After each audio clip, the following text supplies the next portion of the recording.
उत्तर प्रदेश में लगातार माफियाओं के खिलाफ पुलिस शिकंजा कसती जा रही है। अतीक अहमद के बाद अब अंसारी परिवार के खिलाफ लगातार कार्रवाई का सिलसिला भी जारी है।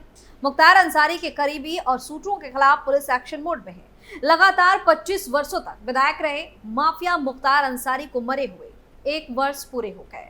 वहीं यूपी पुलिस का उसके गैंग और सदस्यों पर एक्शन जारी है। नमस्कार, कैपिटल टीवी उत्तर प्रदेश देख रहे हैं और मैं हूं आपके साथ दिव्या सिंह। इस खास प्रोग्राम पर्दाफाश में आपका स्वागत है। पर्दाफाश में बात होगी मुख्तार अंसारी, उसके फेवरेट शूटर और आतंक की। यूपी में माफिया पर तगड़े एक्शन जारी। मुख्तार अंसारी के शूटर पर पुलिस का डंडा। कनौजिया के सिर पर 2.5 लाख का इनाम। छोड़ने के मूड में नहीं सीएम योगी की पुलिस। पर्दाफाश में सबसे पहले बात मुख्तार के फेवरेट शूटर की। मुख्तार अंसारी गैंग के फरार शार्प शूटर अनुज कनौजिया के ऊपर इनाम की धनराशि 2.5 गुना बढ़ाते हुए 2.5 लाख कर दी गई है।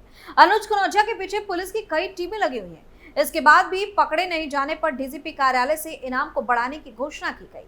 मऊ के पुलिस अधीक्षक ने बताया कि फरार शार्प शूटर जिले के चिरैयाकोट थाना क्षेत्र के बहलोलपुर गांव का निवासी है। शार्प शूटर के ऊपर मऊ, आजमगढ़ और गाजीपुर जिले के विभिन्न थानों में गंभीर धाराओं में 23 मुकदमे भी दर्ज है। वह 5 साल से अधिक समय से फरार भी चल रहा है। अनुज कनौजिया पूर्व बाहुबली विधायक मुख्तार अंसारी गैंग का सहयोगी और शार्प शूटर है। वह 5 साल से अधिक से पुलिस टीम को चकमा देकर फरार चल रहा था। उसके ऊपर मऊ जिले के 7 आजमगढ़, गाजीपुर और में गंभीर धाराओं में मुकदमे दर्ज है। पुलिस अधीक्षक इला मारन ने बताया कि अनुज कनौजिया के ऊपर 1 लाख रुपए इनाम की धनराशि थी, मतलब पहले, लेकिन अब डीजीपी कार्यालय से इनाम की धनराशि को बढ़ाकर 2.5 लाख रुपए कर दिया गया है। क्या है कनौजिया का आपराधिक इतिहास? फरार अपराधी अनुज कनौजिया का आपराधिक इतिहास काफी लंबा है। पुलिस रिकॉर्ड के अनुसार शार्प शूटर अनुज कनौजिया के ऊपर मऊ जिले के कोतवाली थाने में सर्वाधिक 6 मुकदमे दर्ज है। इसी प्रकार रानीपुर में 5, दक्षिण टोला में 2, चिरैयाकोट में 3 मुकदमे दर्ज हैं। वहीं गाजीपुर और आजमगढ़ में भी इसके खिलाफ गंभीर धाराओं में मुकदमे दर्ज हैं। शार्प शूटर की पुलिस को कई सालों से तलाश है, लेकिन अभी तक यह पुलिस के हत्थे नहीं चढ़ पाया है। बार बार चकमा देकर फरार हो जाता है। अनुज कनौजिया पर शिकंजा कसने के लिए प्रशासन इससे पहले कई कवायदे भी कर चुका है। आजमगढ़ में स्थित उसके घर को बुलडोजर से जमींदोज कराया जा चुका है। इसके अलावा इसके परिवार वालों पर भी प्रशासन गैंगस्टर लगाकर जेल भेज चुका है। मुख्तार का फेवरेट शूटर है कनौजिया। बताया जाता है कि अनुज कनौजिया माफिया मुख्तार अंसारी का बेहद विश्वास पात्र रहा, यानी कि उसका बहुत फेवरेट भी था और उसके सहारे हत्या, लूट और अवैध वसूली जैसे संगीन अपराधों को अंजाम दिया था। कई राज्यों में अपना नेटवर्क फैला चुका ये अपराधी पुलिस और प्रशासन के लिए बड़ी चुनौती बना हुआ है। सीओ सिटी मऊ अंजनी कुमार पांडे ने बताया कि अपराधी की गिरफ्तारी के लिए हर संभव कोशिश की जा रही है। कई टीमों को उसकी लोकेशन ट्रेस करने में लगाया गया है और जल्द ही वह पुलिस की गिरफ्त में होगा, क्योंकि ताबड़तोड़ छापेमारी भी जारी है। मऊ पुलिस ने आम जनता से भी अनुरोध किया है कि अगर कोई अनुज कनौजिया की गतिविधियों या ठिकानों के बारे में जानकारी देता है तो उसकी पहचान गोपनीय रखी जाएगी और उसे उचित इनाम भी दिया जा सकता है।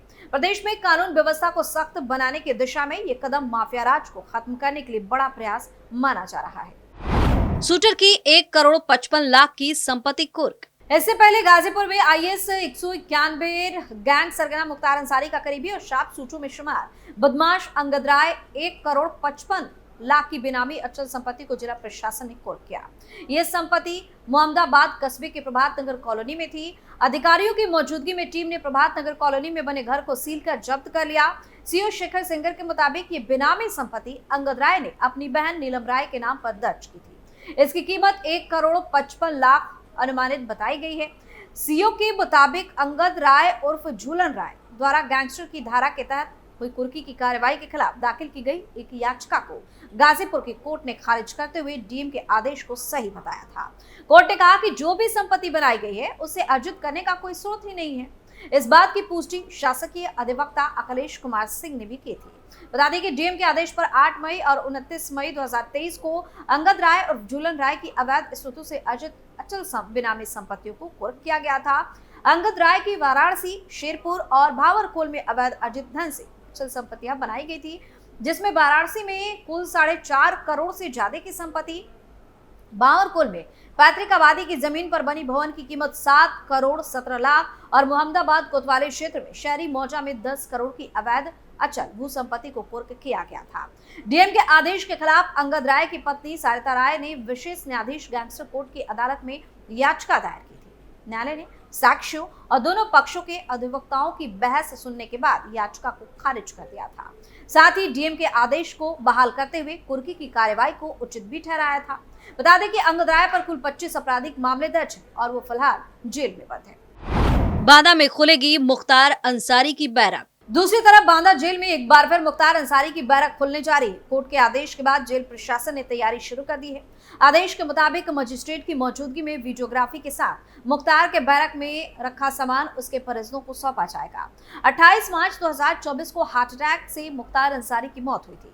इसके बाद जेल प्रशासन ने उनकी बैरक को सील कर दिया था। मामले में मजिस्ट्रेट और न्यायिक जांच भी हुई, लेकिन किसी भी तरह की गड़बड़ी नहीं पाई गई। रिपोर्ट के मुताबिक मौत हार्ट अटैक से हुई थी। परिजनों ने लगाया था जहर देने का आरोप। मुख्तार अंसारी के परिवार ने जेल प्रशासन पर गंभीर आरोप लगाए थे। उनका कहना था कि मुख्तार को खाने में जहर दिया गया और इलाज में लापरवाही बरती गई। इन आरोपों की जांच मजिस्ट्रेट और न्यायिक टीम ने की, लेकिन रिपोर्ट में ऐसी किसी भी बात की पुष्टि नहीं हुई। हालांकि मुख्तार के परिजनों ने सुप्रीम कोर्ट में याचिका दायर कर दी, जिसकी सुनवाई अभी जारी है। बांदा जेल प्रशासन ने कोर्ट के आदेश के बाद मुख्तार अंसारी के परिजनों को पत्र भेज दिया है। हालांकि परिवार ने सुरक्षा कारणों का हवाला देते हुए खुद आने से इनकार कर दिया। उन्होंने एक वकील को नॉमिनेट किया है जो मजिस्ट्रेट की मौजूदगी में लिखा पढ़ी पूरी कर उसका सामान हासिल करेगा। रोपड़ जेल से बांदा जेल तक का सफर। मुख्तार अंसारी को अप्रैल 2021 में पंजाब की रोपड़ जेल से बांदा जेल शिफ्ट किया गया था, यानी कि लाया गया था। तब से वो बैरक नंबर 16 में बंद था। पेशी के दौरान वो हमेशा सुरक्षा कारणों का हवाला देकर वीडियो कॉन्फ्रेंसिंग के जरिए पेशी की मांग करता था। 26 मार्च 2024 को अचानक मुख्तार की तबियत बिगड़ी, जिसके बाद उसे बांदा मेडिकल कॉलेज ले जाया गया। जांच के बाद वापस जेल भेज दिया गया।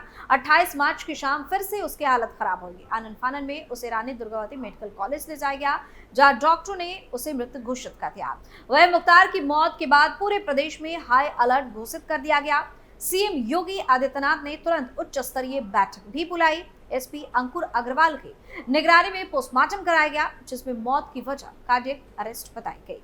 वहीं अब बैरक नंबर 16, जहां मुख्तार अंसारी आखिरी समय तक रहा, अब फिर से खुलेगी।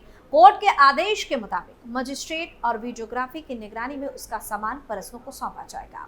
हालांकि परिजनों ने खुद जाने के बजाय वकील को भेजने का फैसला लिया है, तो अब ये सारा सामान वकील को ही सौंपा जाएगा।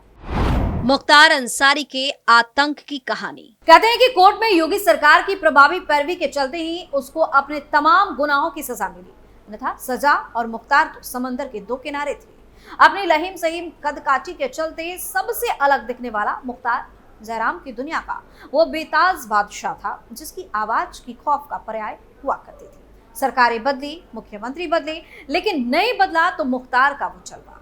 जेल से अपनी आपराधिक हुकूमत चलाने का हुनर दुनिया को मुख्तार ने ही सिखाया। उसके काले कारनामे और जेल से जारी संगठित अपराधों के बारे में सब कुछ जानते हुए भी सपा बसपा की सरकारों ने कभी कोई सख्त कार्रवाई नहीं की, बल्कि उल्टा उसको संरक्षण दिया गया, जैसा आरोप लगता है। समुदाय विशेष को जिस अपराधी में रॉबिन हुड दिखाई देता था, उस मुख्तार अंसारी को अपने वोट बैंक के लिए मुख्यमंत्री रहे मुलायम, मायावती, अखिलेश ने कभी कोई हानि नहीं पहुंचाई। मुख्तार को बचाने और उसके रुतबे को बढ़ाने के लिए सपा सरकार ने टीएसपी शैलेंद्र सिंह को तो इतना प्रताड़ित किया कि उन्होंने अपने स्वाभिमान की रक्षा के लिए पुलिस की सेवा से इस्तीफा देना ही बेहतर समझा। इस वाक्य से पुलिस का मनोबल काफी गिर गया। भाजपा विधायक कृष्णानंद राय की बर्बर हत्या के बाद तो पूर्वांचल में मुख्तार की समानांतर सरकार ही चलने लगी थी। मऊ के दंगों के बाद तो प्रदेश समेत देश के मुस्लिमों के बीच उसकी छवि कौम के रहनुमा के तौर पर उभरकर सामने आई। लेकिन जैसे ही सीएम योगी की सरकार आई, सब कुछ बदल गया। पुलिस की सक्रियता और कोर्ट में प्रभावी पैरवी से मुख्तार के अपराधों की सजा उसको लगातार मिलने लगी। उसके अवैध अचल संपत्तियों पर चले कानून के बुलडोजर के तले अंसारी के अजय होने का दम भी रौंद दिया गया। जयराम की दुनिया में उसकी बादशाहत का ऐलान करती लखनऊ स्थित गगनचुंबी इमारतों के टूटते ही उसके गुरूर को जमींदोज होते हुए दुनिया ने देखा। इस तरह मुख्तार और उसके आतंक का खात्मा भी हो गया और बाकी जो बचे उसके गुर्गे हैं, उस पर पुलिस की पैनी नजर बनी हुई है और एक एक कर इनका भी सफाया हो रहा है।